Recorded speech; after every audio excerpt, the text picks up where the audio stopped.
We live in a time where masculinity is shamed and men don't know what it means to be a man. As a pastor and counselor, I've spent the better part of my life equipping and training others. My goal with this show is to translate my hard-earned experience into tools and tactics to help you become stronger as a man. This is the BraveCo podcast. I'm your host, Jason Valentin.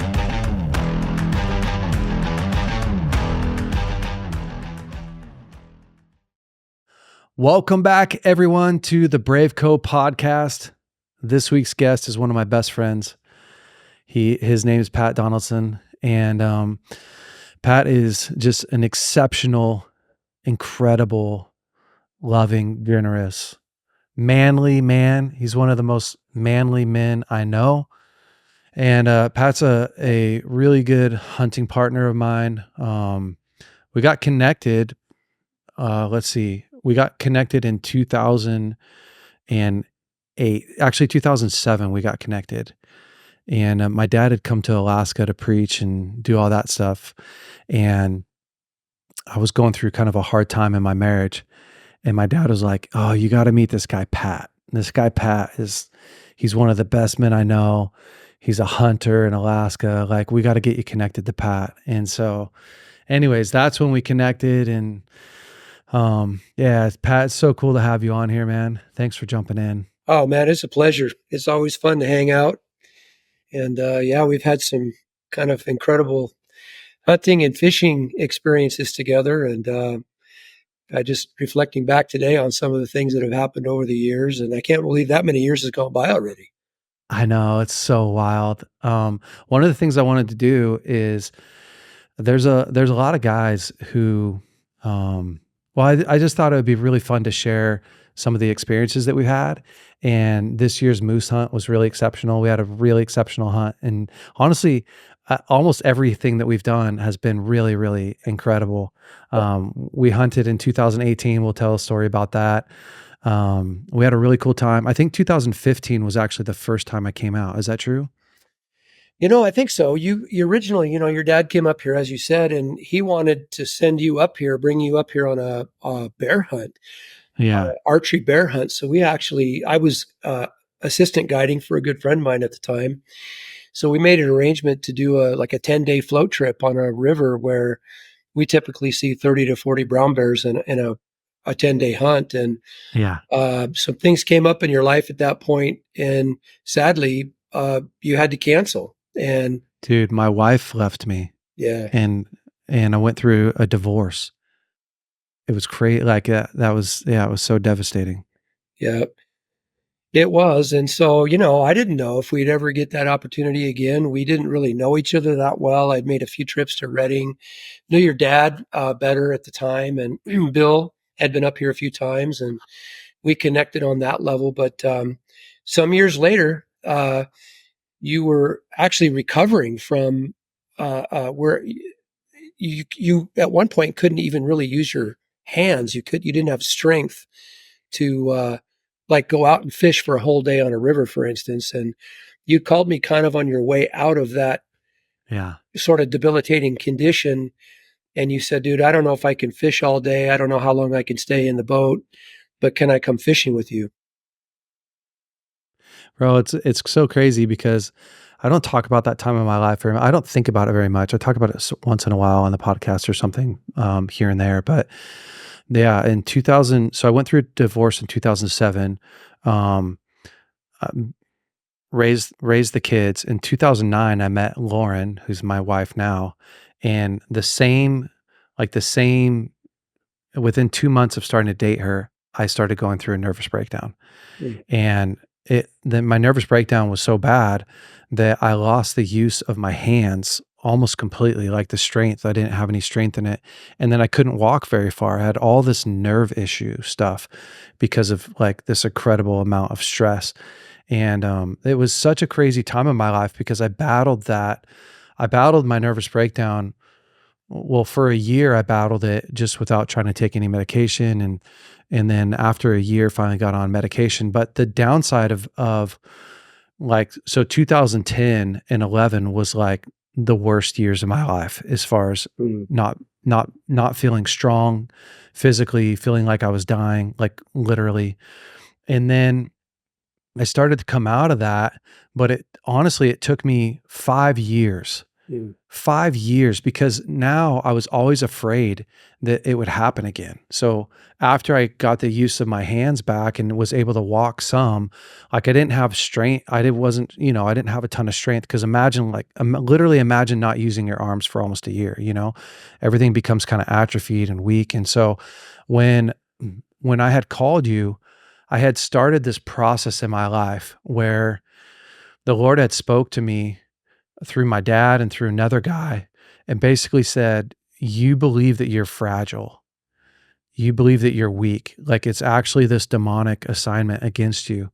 And once my dad like spoke that over me, it honestly, it resonated so much with me. I just started crying. Like that's what I felt like. I felt weak. I felt broken. I felt like I couldn't do anything anymore.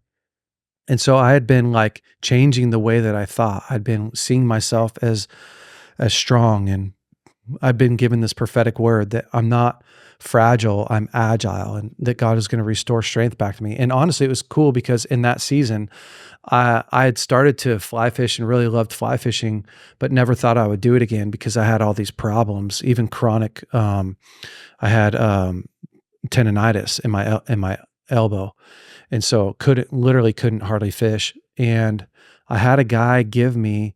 He was like, "Hey, man, I just felt like I was supposed to give you this fillet knife. Like I felt like God told me to give you this fillet knife." And so there's like little tiny things, right? Like I'm in hell and God's like giving me these things like, dude, you're going to get out of it. And then, so I called you because I'd started to like really change the way that I thought about myself and wake up every morning being like, you're strong, you're not weak. And that completely transformed my life. So it was awesome because when I came up with you, you were running this guide service that you had been running forever.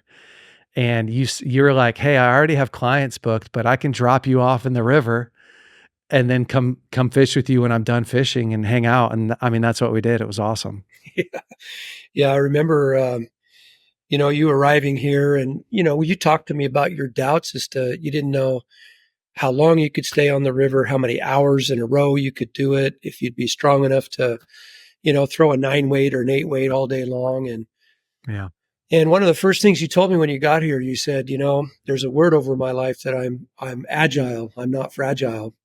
So that kind of stuck in my head. So that whole week, I think I wore that out in your ears as we went out, and we took off on those days fishing. And man, you started off from the very first day. We fished hours. I mean, Yeah. we did 8-hour, 10-hour days. We caught hundreds of salmon. We were catching 4 out of 5 species of North Pacific salmon on fly rods all day long. And Yeah. was that the year we did the wedding? Yeah. Yeah.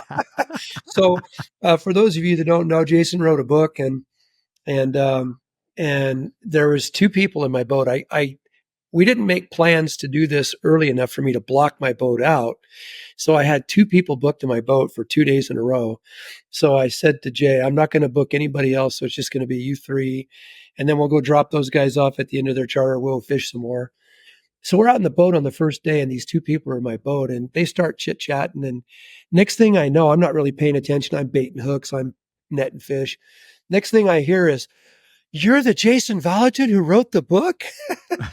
And this lady had read the book, and she starts talking about her life. And this couple had gotten divorced, terrible divorce, hated each other, went through some reconciliation, wound up getting back together, decided they wanted to be remarried. And they did this trip to Alaska just to get away together as they prepared to get married. And then next thing I hear out of my ears is, "Can you do our wedding?" So we get home that night, and you said to me, "Pat, do you think we could do a wedding tomorrow on the river?" And I'm like, "What?" A guided fishing trip.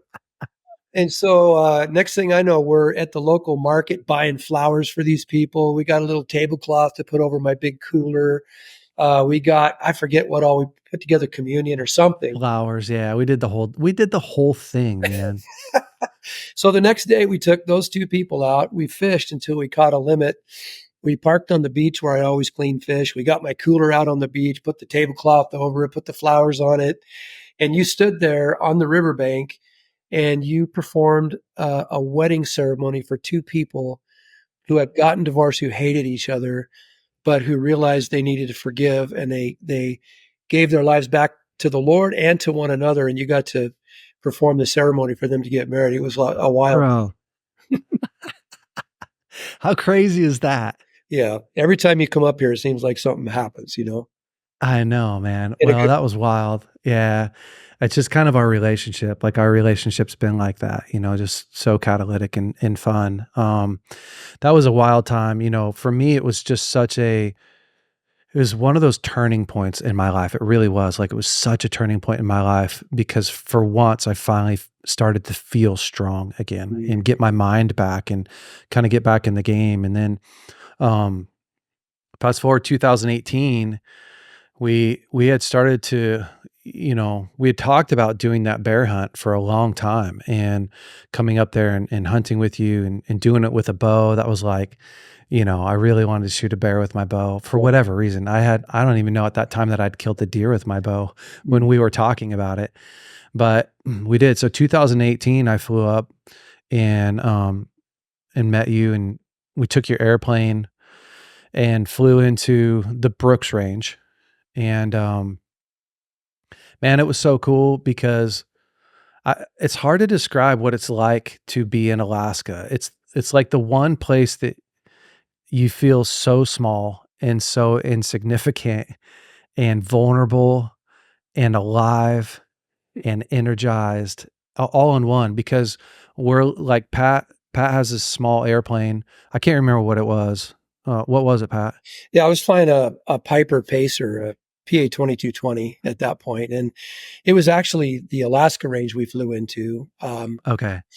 And back in what was it, 2007, 2008, when you were going to do that bear hunt, you worked with my friend who's the registry guide and actually put down a deposit on that hunt. And for 10 years, my friend held on to that deposit.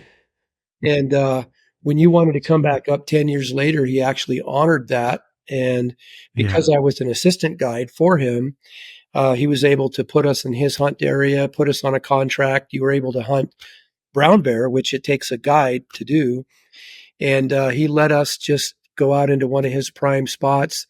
A couple guys had just been in that camp before us who killed a moose, two moose, in fact, on that hillside. And they told us on our last pack out, we ran into a grizzly bear that had claimed that gut pile. And that was their parting word to us as they took off. But we hadn't been there yet. So we fly into that same camp. We know the general hillside, maybe a mile and a half of a hillside where those moose were killed, but we had no idea where the exact gut piles were. Yeah. But we knew it was a prime opportunity to potentially get you a brown bear with a bow. So that's where the hunt started. And we flew in there in my airplane, and it was lots of fun. Well, it's so cool because I had a moose tag and that bear tag.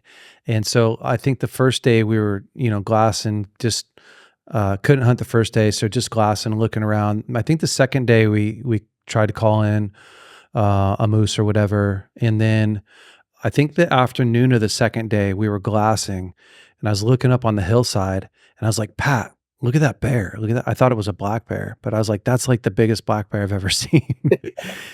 And you were like, dude, that must be that brown bear. That must be the brown bear that claimed that gut pile, because it was in the same drainage, same general area, but it was up on the hillside. And so that was it for us. We were like, okay, if that bear's still around, like this is our opportunity. It's hard. Like it's hard. It's not an easy thing to kill a grizzly bear with a bow, especially like when you're hunting a mountain grizzly. It's so different than hunting one that's eating salmon or something like that. Like it's really hard. So anyways, that's where we just decided, okay, we're going to go after this bear. And so the next morning, neither of us knew where that gut pile was. You had a general idea of where it was, but we didn't know. And so we started out trying to look where birds were landing, and then just started out skirting the edge of this timber where there's kind of a field. And it was pretty hairy, man, because if you walk up on a grizzly bear that has claimed a moose kill, like that's how people die. That's how you get eaten. Like that, if you read the newspapers, like man got mauled by grizzly bear, 6 out of 10 times it's because he had a kill, you walked up on it, he didn't hear you, see you, smell you, and then, mauled you. The other times would be like a mother with a cub or whatever, like super dangerous. So we had dropped our packs because it was kind of getting a little bit loud and noisy, pushing through some brush. Finally found this kill, and the grizzly bear was not on it. And so then it was just a matter of like, shoot, man, which direction is he? Where is he at? Where do we set up? And he had piled up. Like when a grizzly bear claims a kill like that, they'll pile on top of it all of this like moss and tundra. Like it was literally like the size of a Volkswagen, like covered up. And so we just sat for like 3 hours waiting for this bear to come in and not knowing what was going to happen. And finally, after 3 hours, I remember I looked up.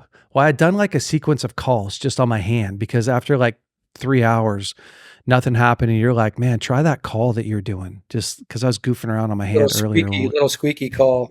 Yeah. And finally, I look up and I'm like, oh, Pat, there's a bear. And you look up and you were like, so I got all ready. And you look up and you're like, it's a small bear. Do you remember that? Yep, I do. And so I'm all crouched down. We're literally out in the middle of the tundra. There's one spindly tree to my left, and there's some brush on my right. And I'm crouched down, and this grizzly bear walks past the kill, and he takes a left, and he starts walking directly at me. Like I'm literally on the trail that he's going to come down. And now I'm like shaking, which sounds super wimpy, except for when you're out there. Right. Kneeling on the ground. I'm kneeling on the ground and I'm trying to blend into these bushes. He gets like 10 yards from me and realizes something's wrong. And he stands up on his hind legs. He's probably like a 300-pound bear or something. Yeah, it was probably a 2-year, 3-year-old bear. Yeah. Stands up on his hind legs, woofs at me, turns and runs off. So my heart is like, I'm like, oh, my heart's pounding. Right then, Pat goes, there's the big bear. And dude, I remember I turned to you and I said, don't let him eat me. And I wasn't joking. That's you. Yeah. Yeah. We had set up 35 yards from that kill, and that little bear came in, and the big boar came in and literally chased him off and was woofing. If you've ever heard a bear, as he was coming down the trail toward the kill, letting everybody and everything in the vicinity know that the big dog was in town, and I don't want to see anybody. I don't want you to, he's chasing everybody off, all the bears, everything off. And he comes out and gets right up on top of this mound, and he starts doing circles, woofing, and his eyes are scanning the horizon, looking for this other little bear or any other, threat. Competition. And here we are kneeling on the ground with little bushes that are about knee high, like cranberry bushes, blueberry bushes. There's nothing significant between us and that bear but knee high bushes. And he finally settles in and starts sniffing around. And that's when you drew. And I had my camera on a tripod. I'm behind you kneeling. You're in front of me. I have my camera on a tripod. And when the big bear came out, I had flipped the lid of my camcorder open, which turns it on and gets it ready to shoot, but I have to push the button to make it record. Well, in the time waiting for the big bear to finally come out in the open, the timer had gone off on my camera, and I heard it go click, zzz, which means it turned off. And I'm like, oh no. So now the bear's on the mound doing circles, and I've got to get up out of my kneeling position, reach up, close the lid, reopen the lid, and hit record before the bear sees me. And so that's what I do. And I just hit record. I had no idea where it was shooting, if it was on you or not on you. And right about then you whack this bear with your bow. He runs 60 yards and keels over. And by the way, anybody who wants to see that video, we actually have the shot. The video turned out great. Yeah, I did. On topguntreks.com. There's a video there. It's on YouTube as well. But We'll put a link to it yeah, pretty on cool the YouTube video. channel. Yeah. Amazing. It was, dude, it was so wild that I was shooting an iron will broadhead, just like 70-pound bow. And that broadhead, like that arrow zipped right through that bear. And he literally died on the run. I don't know if you remember that, but like the bear was just running full speed and we watched him just collapse. That was it. Like piled up. Gonzo. Yeah. So that was crazy, man. I ended up killing a moose on that hunt as well. We had stalked in on this moose and then you'd started calling towards us and he was coming in, busting brush. And then he went downwind of us, caught our wind and he turned and he started running. And at that point I had already shot that bear with my bow. So I was like, heck no. So I dropped my bow. I grabbed your 338 and shot the moose 4 times, which was, man, it was so cool. But that whole experience, that was like my first real taste of like being out in the wilderness in Alaska hunting. And man, it was awesome. And for me, like the cool thing about Alaska is it's so unpredictable. It's, you never know what you're going to get. You don't know what the weather's going to be. You don't know what animals you're going to see. It's so wild, so unpredictable. You have to be sharp all the time.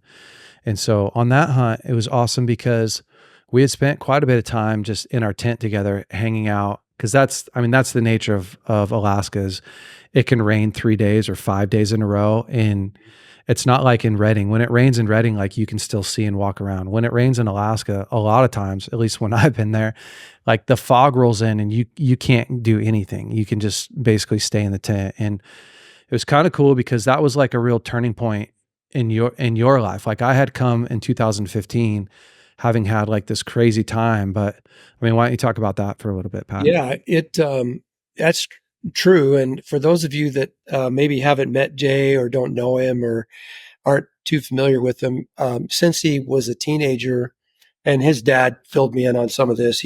I couldn't get it out of Jay, but his dad ratted him out. But he said from the time he was a teenager, he just had this ability to talk with people, ask the right questions, help people discover places that were blocking them up or hindering them or keeping them from being who they wanted to be or what they wanted to be. And he just grew and grew and grew in that. And when I first got introduced to you was through your dad way back when, before we booked that first hunt.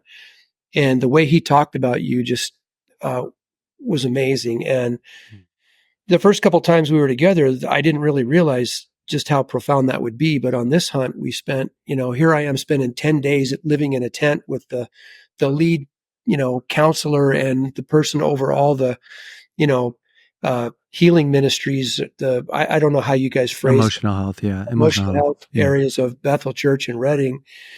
And he starts asking me questions, asking me about my life. And we just had a good conversation. And finally, at the end of a few days of that, he goes, dude, you need to come to Redding for a few days and let me set up some meetings with some people that are really good at what they do and see if we can't get to the bottom of this. I'd gone through some, really hard times in my life where there was a relationship in ministry, full-time ministry. All my life, my wife and I have been in full-time ministry. And just before all this, I'd just found myself in a situation where I got sideways with somebody relationally, and it just spooled up into this huge mess that I didn't know how to fix.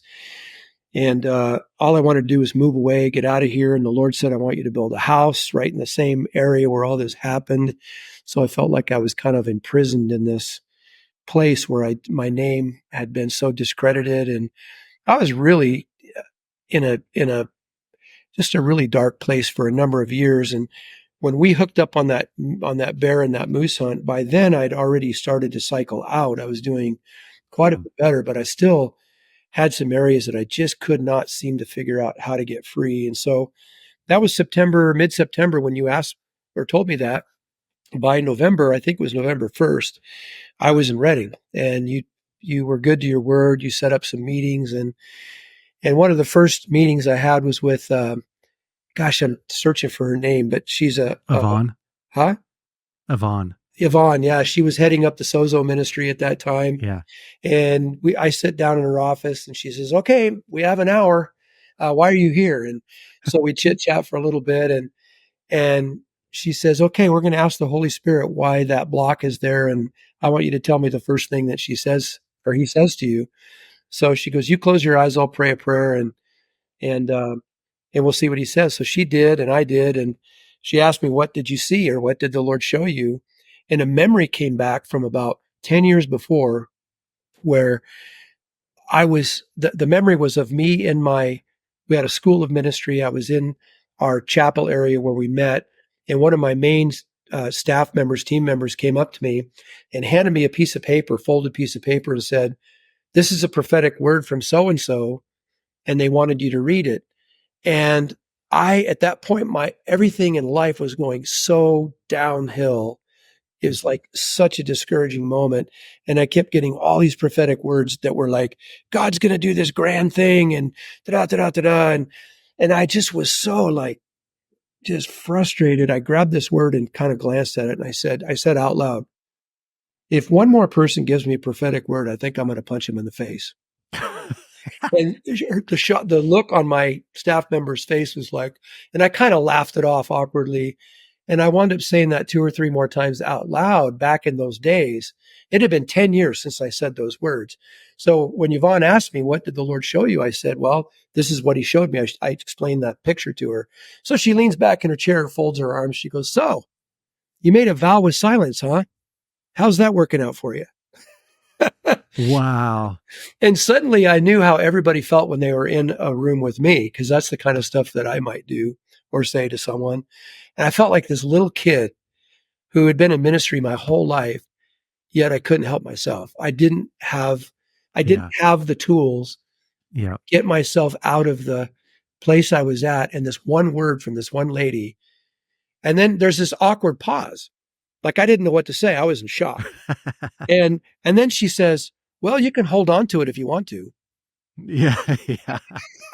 And I'm like, man, she's rubbing salt in the wound now, Yeah. She's She's kind of kicking jabbing you me, and down. I'm like, no, I don't want to hang on to it. And we went through this prayer, and I'm telling you, I left that prayer or that counseling session, SOZO session. I went over to the prayer house. I walk in the front door of the prayer house at Bethel, and before I could even get to a seat, there was a tap on my shoulder, and this guy says to me, "Hey, I saw you walk in. I've got a word for you. Can we go outside? Can I share this word with you?" That's And amazing. it was like one of the most accurate prophetic words I've ever gotten in my life, my journey, why I'd gone through what I'd gone through, what God was going to do.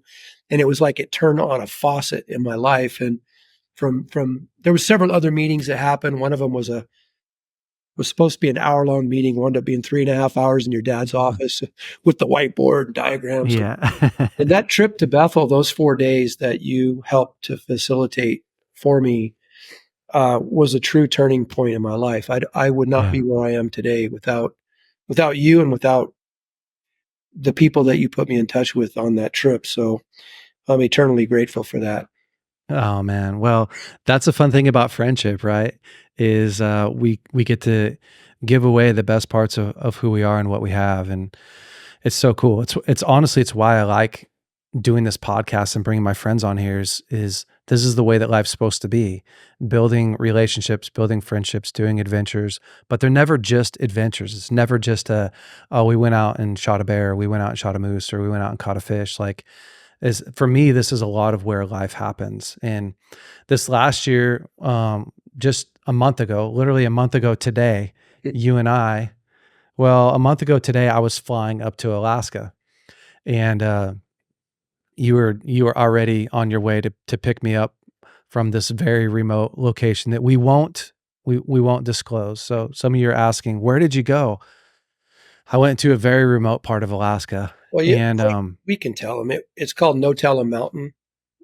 yeah, It's kind of by No Speak 'em Creek. yeah, So yeah.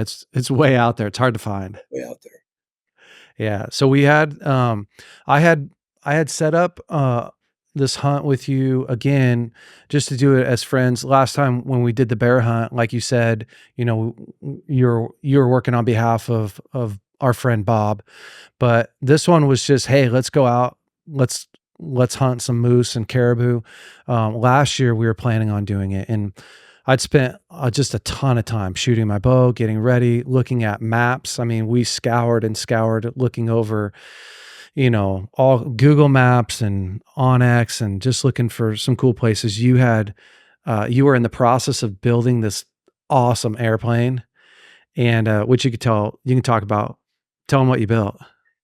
Yeah, well, I was flying the airplane you and I flew in the first time was a PA-2220, a Piper aircraft, great airplane, good off-airport airplane. But I had the opportunity to build a stretched version of that called a Bushmaster or a Stretch Pacer.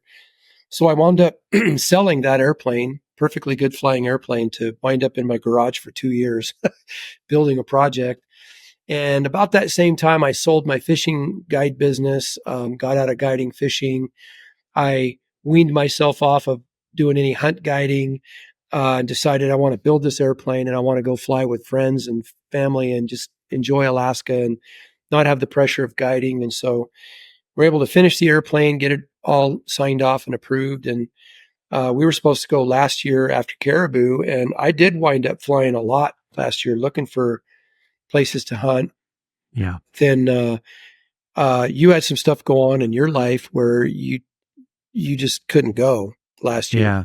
So we Yeah. I kind mean, of, it yeah, was a tough year. My mother-in-law was dying. And so that basically took precedence over everything. And so, but this year we're back at it. We'd done a bunch of planning. We had a friend that was, like so gracious in helping us find a spot.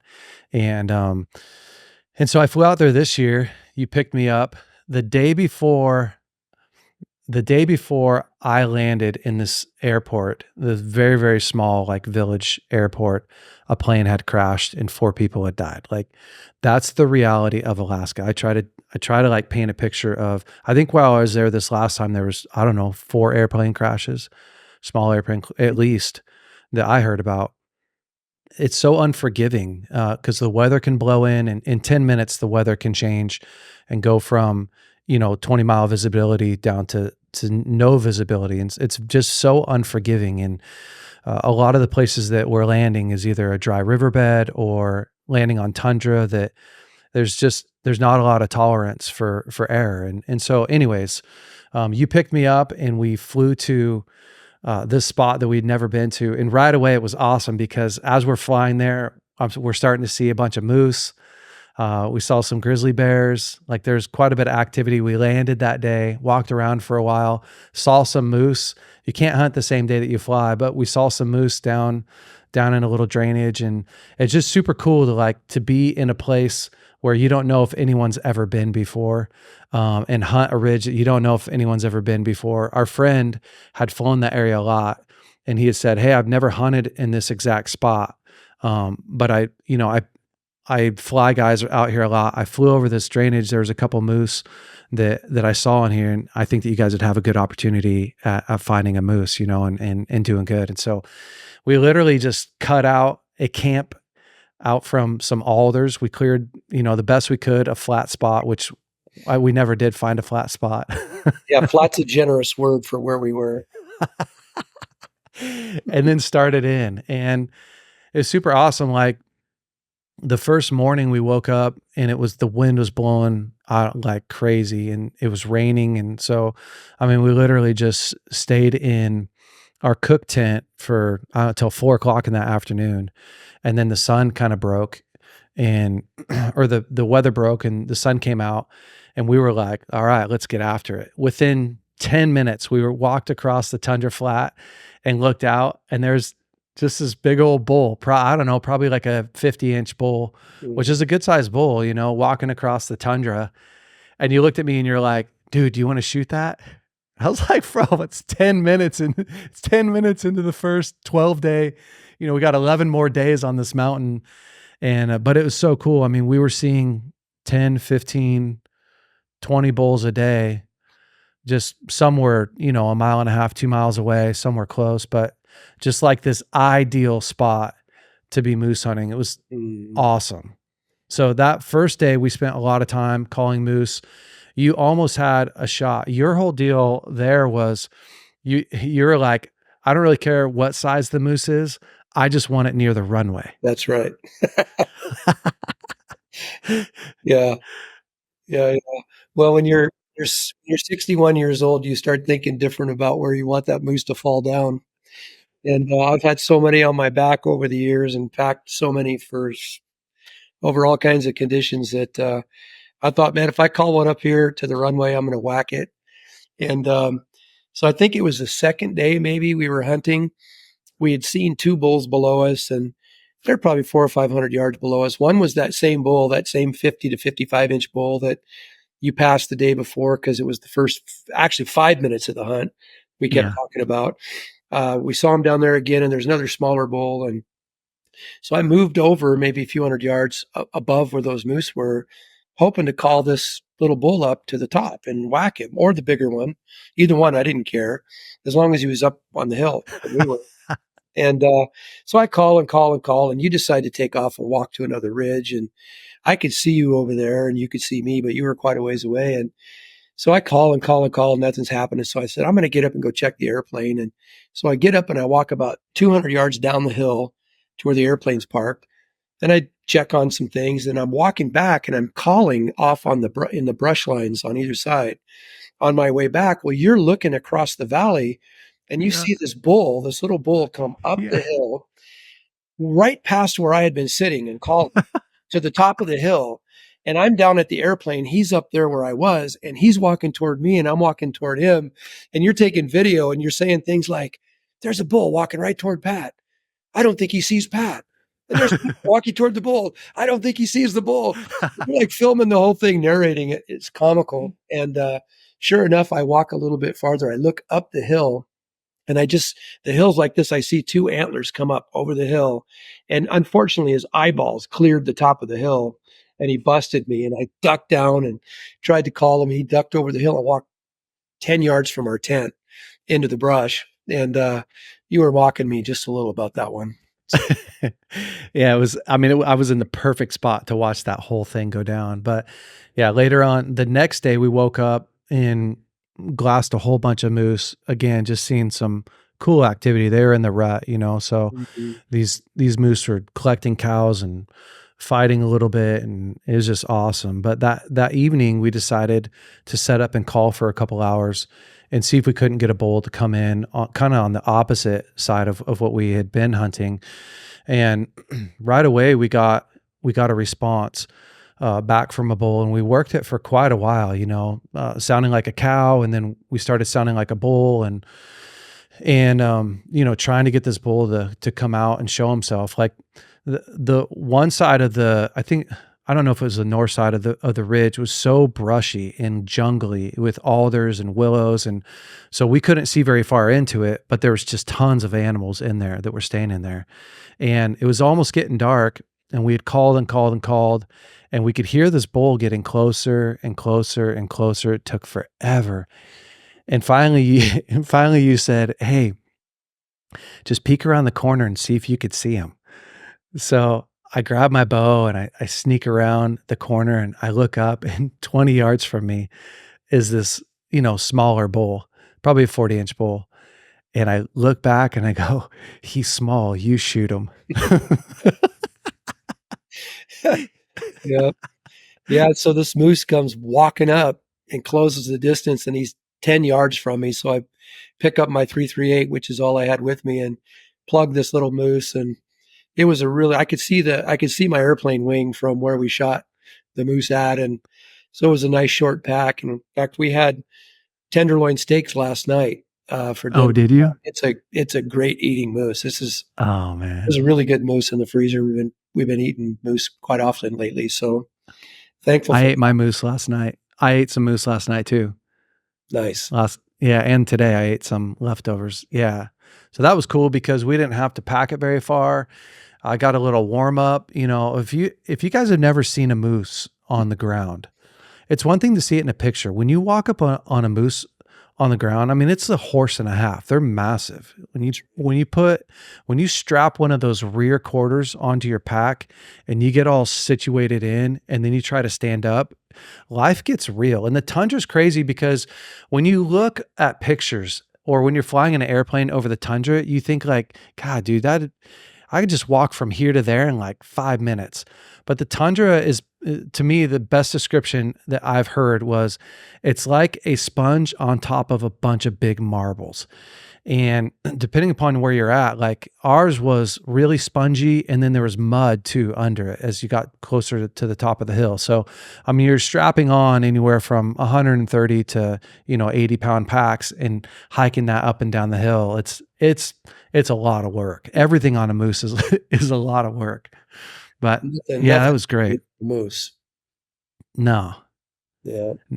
So the next night we hunted. I think the next morning we woke up. I think it was rainy or something, but we couldn't hunt till the next night, next evening. So Pat was like, I think we should go back to the same spot that I shot my bull. And I'm kind of antsy. I'm so antsy. So I try to be super patient. And I told you like, I don't know that I just want to sit in that same spot and call. But there were so many moose, around, and you just had a really good feeling. So I was like, well, let's not go to the We had seen same. that bigger bull the night before. Yeah. Oh, that's true. On that brush line. So I think it was after I shot my bull, we'd seen that bigger bull with some cows, but we just couldn't make a play because it was too dark that night. So we Yeah. knew it was there. Yeah. So we went and we sat up. We set up just a little bit further down from where you'd shot your moose, and we called and called and called. And like actually the first 10 minutes we got a response, which is awesome. Mm-hmm. And we had this smaller bull come out of the brush about 100 yards away from us, and we weren't interested in even trying to make a move on him. But there was probably two other bulls that were responding to us either through a verbal response or, raking brush down there. And so we just kind of worked it for, I don't know, probably an hour and a half off and on calling. And at one point the sun's starting to go down. It was about 8:30, 8:45. And you were like, hey man, we just got to get more aggressive, which I loved. Honestly, I was like, yes, let's do this. So you basically looked at me and you said, hey, let's go in after him. Which you can kind of describe that and the tactic behind that and what's happening there. When we had been calling there, like you said, the first 10 minutes, we had a bull come right up to the brush line, and he must have been 30 yards from us, but we couldn't see him because he wouldn't come out. And we didn't know how big he was. And so he kind of slithered off. And then that other little one came out where we did see him, but we didn't want him. And then a different bull, it sounded like, came up from below and came right up to maybe 40, 50 yards from us, making a lot of noise, aggressive. And then he would just head back down the hill into the brush. And I'm like, what the heck? And then he did it again, came up the hill, and then disappeared back down in the hill. And after he did it the second time, I suspected what was going on. And then I heard cow calls down there.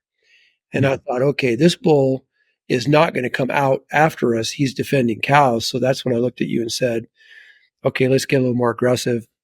This bull has cows. So therefore, he's protecting his little harem.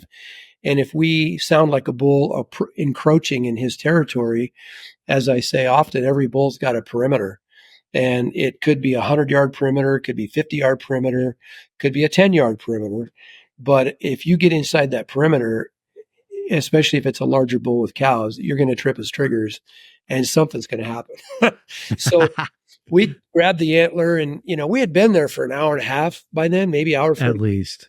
So our packs were off and our guns were off, and we're, we kind of made a little place to call for a long period of time. So I thought we were just going to go in the brush a few feet. So I just grabbed the antler, and I had your rangefinder in the other hand, and because you wanted me to range for you, and you had your bow, and we stepped off the edge down into the brush, and I'd tickle the brush, and this moose would reply, and we'd go a little farther, and I hit the brush a little harder, and he'd hit the brush a little harder. And he was there, and we knew he was there, but he wasn't coming any closer.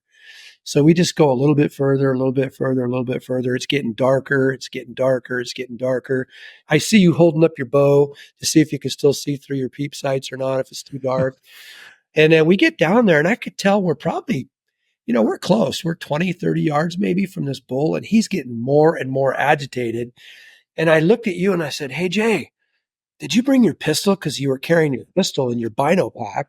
Yeah. "Did you bring your pistol?" And you look at me and go, "No, I left it up on the hill." And he goes, "You have your rifle?" And I said, "No, I left it up at the hill." And he comes up his bow and he goes, "But we have this." So, here we are in the dark almost with a bull that's ticked off, and we're 20 yards away. So we both decided, okay, let's keep going. So we slipped down a little bit further, and each time we would step a few steps and rake, this bull seemed to get more agitated until we kind of stepped through this one little alder bush. And as I stepped through the trail, uh, 10 yards in front of me, this big willow tree just exploded. It was probably 12 feet high, and it was moving from side to side violently. And this bull rakes and steps out from behind this bush. He's head on looking at us at 10 yards. And I step back and I move the branch that was in Jason's way. I move it back and I said, "Jay, that's a good bull." And by then he had drawn and he's looking straight on this bull. What were you thinking at that moment? I was insane because when I stepped up, the bull also stepped forward. And so now he's at 5 yards in front of me, 15 feet. He's got his head down and he has these massive palmated fronts and he's facing straight on me. And so the whole time I'm just thinking to myself, don't shoot him in the face. Don't shoot him in the face. Well, right then, I probably held for, I don't know, 10, maybe 5, 10 seconds. The bull turns to his right and he starts tearing up this little tree next to him. And it created this opening. So now I could see his chest. And literally in my mind, I just said, that's it. That's my shot. So I put my pin on his chest and released the arrow. And I'm shooting a lighted knock, which basically means the back of my arrow is going to light up as soon as I shoot it, which really helps you to identify where you hit. Well, so it was like this flaming dart of death that flew into this bull. And when I released my arrow, it hits him right in the chest. And for a split second, I was like, oh, that was good.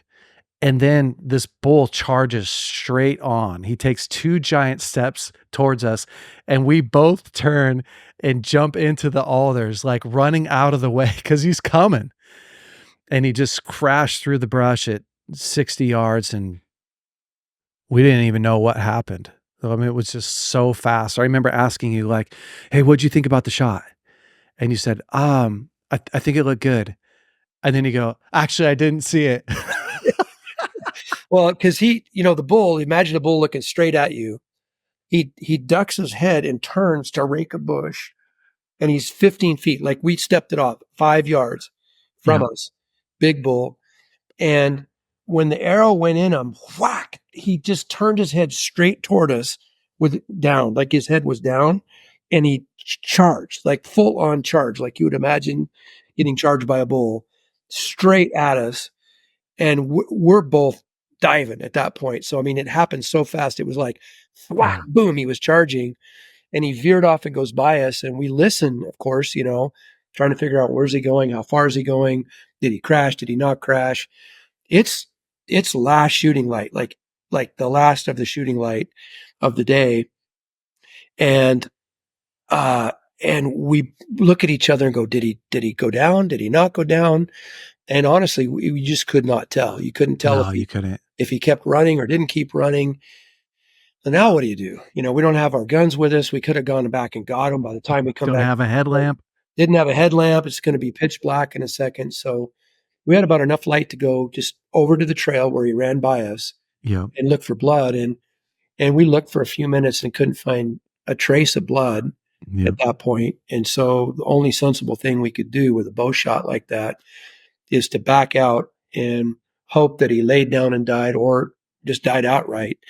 And so that's what we did. Go back to the tent, spent the night, kind of one of those nervous nights where you're like, oh man, I hope we find that bull in the morning. And get up in the morning and Jay had marked the spot where the shot happened. So we make our way back to that spot and we start looking for blood. And at first there was just nothing. We go a few feet farther and we see some raindrops of blood on the ground. Yeah. And it was both hopeful and really disappointing all at the same time because, if you're a hunter, like the so many animals are shot and not recovered because you need blood to find them most often. And so the the blood trail is really sparse. We'd go 1 or 2, 3 yards and find a couple more drops and a couple more drops, and then it just died. It was gone. And so at that point, we started to circle and and figure out, did he go left? Did he go right? Did he stay on the trail? We have to find more blood, or find some way to tell where this bull went. And so I'd gone into the brush a little bit and had started to make this big circle. And your heart sinks in these moments. I was praying, like, God, please help me find some more blood. And probably after about 20 minutes of searching, I stepped back out onto this main moose trail that was kind of carved through this brush. And I looked down and there's blood everywhere. And I called you and was like, "Hey, Pat, come over here."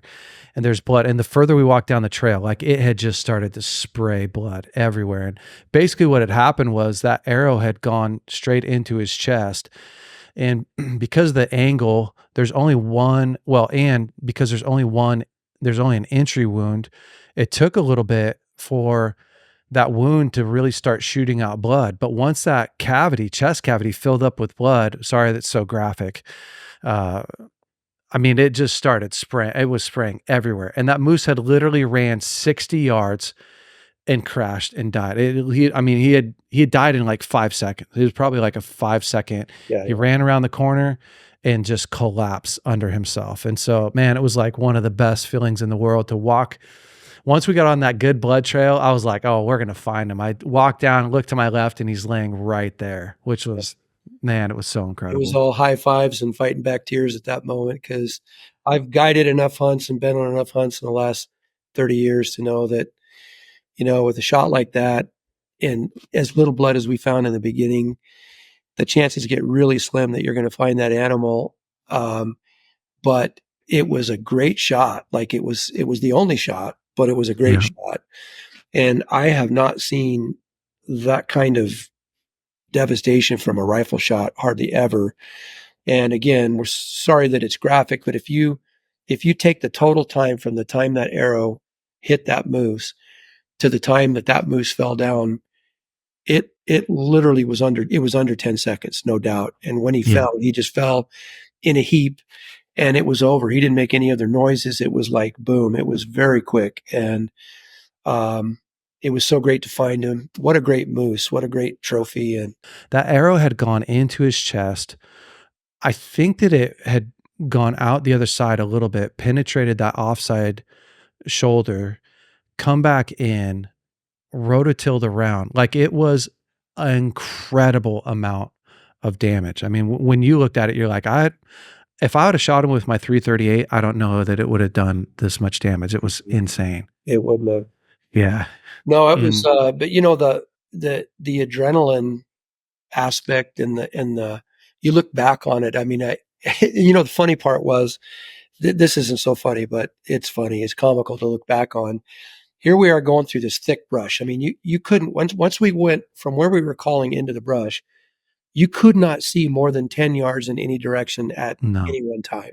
Thick brush, alders, willows, and then you poke through, maybe see 10 feet down the trail or 10 yards down the trail, maybe 30, 40 yards one way or the other, maybe. And here we are going down through there, and I've still got your rangefinder in my left hand because you asked me to range for you. And I've got my antler in the other hand because Yeah. that's what I'm using to call with. And I've got my video camera in my pocket. Yeah. If I hadn't had your rangefinder in my hand, I would have had my video camera in this hand. And you have a GoPro mounted on your bow and ready to go. All you got to do is hit the button.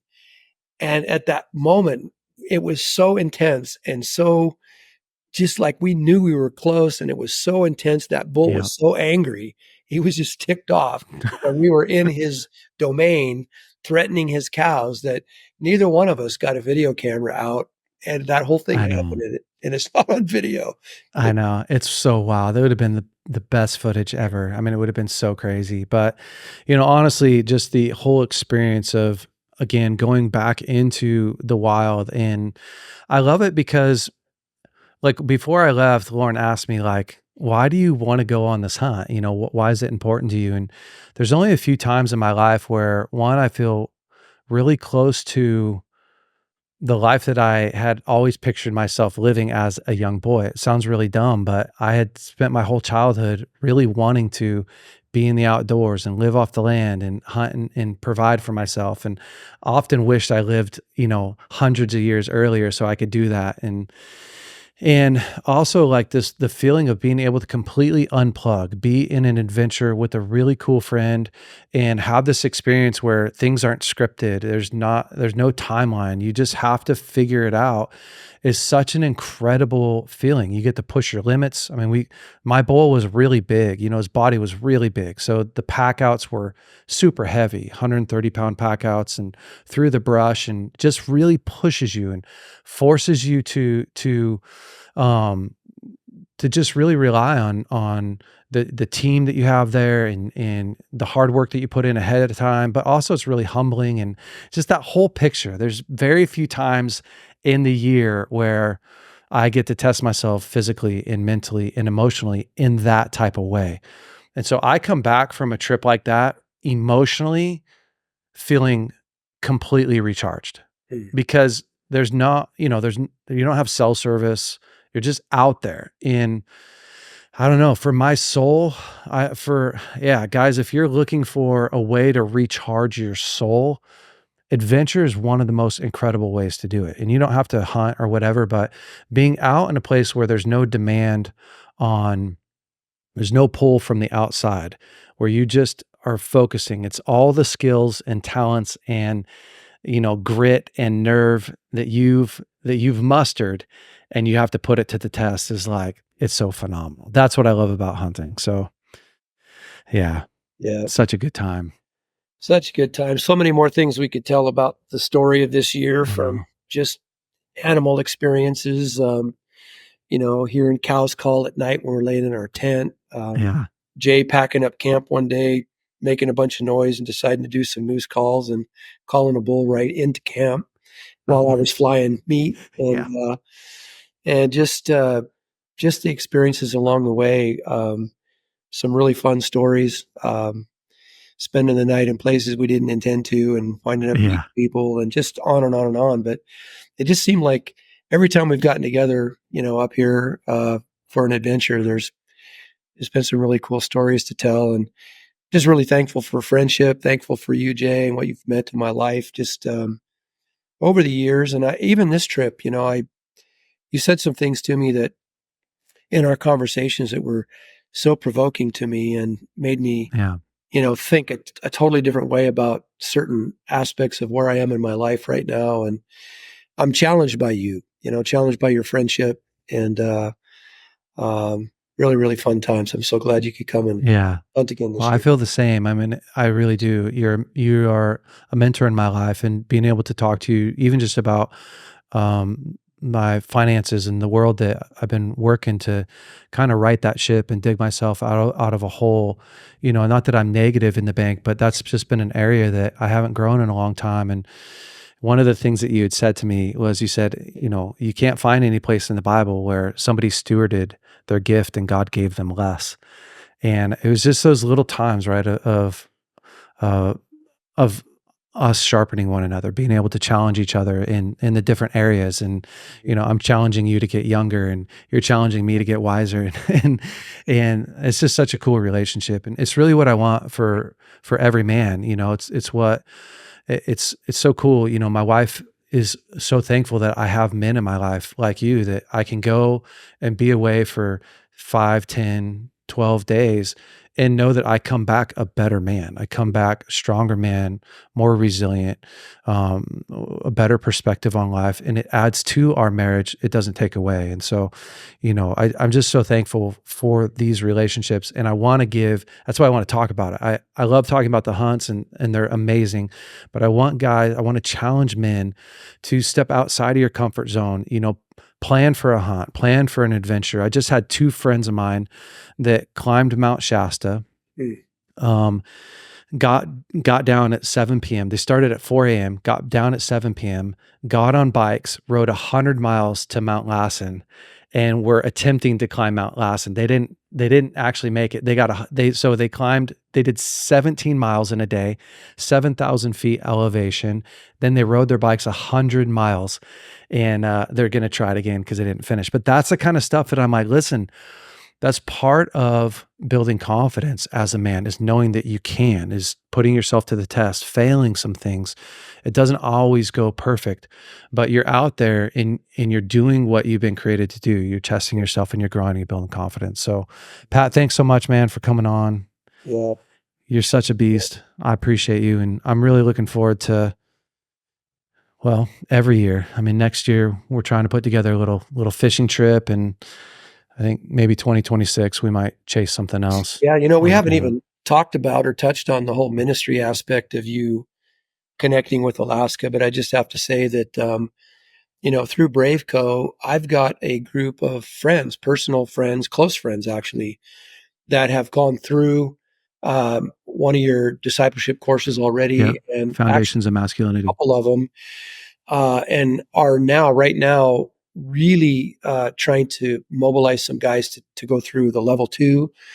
And it's had such a profound impact on their life. And just want to thank you for investing in guys in Alaska. There's several communities, one here where I live, also another one down the road a few hours. And there's 2 different groups of guys I know. And also the marriage course that you and Lauren are doing is having a real impact on some other really close friends that I have. And, we didn't really talk about that part much. We were talking about hunting so much, but really appreciate your ministry, your all the things you do to help enrich the lives of other people and see them have better marriages, be better men, better husbands, and it's making a huge difference. So thank you. Thanks, man. I appreciate it.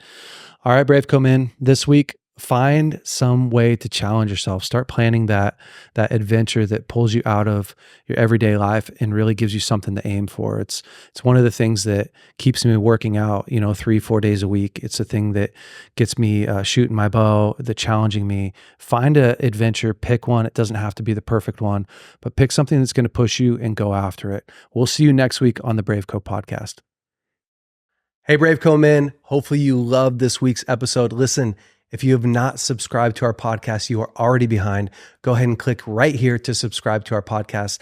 And if you have not watched last week's episode, you can click right here and watch last week's episode. And listen, if you want to upgrade your wardrobe, you can check out some of our new hats that we have in stock and all our other swag. Go to braveco.org and you can look at our store there. Have a great week. We'll see you next week.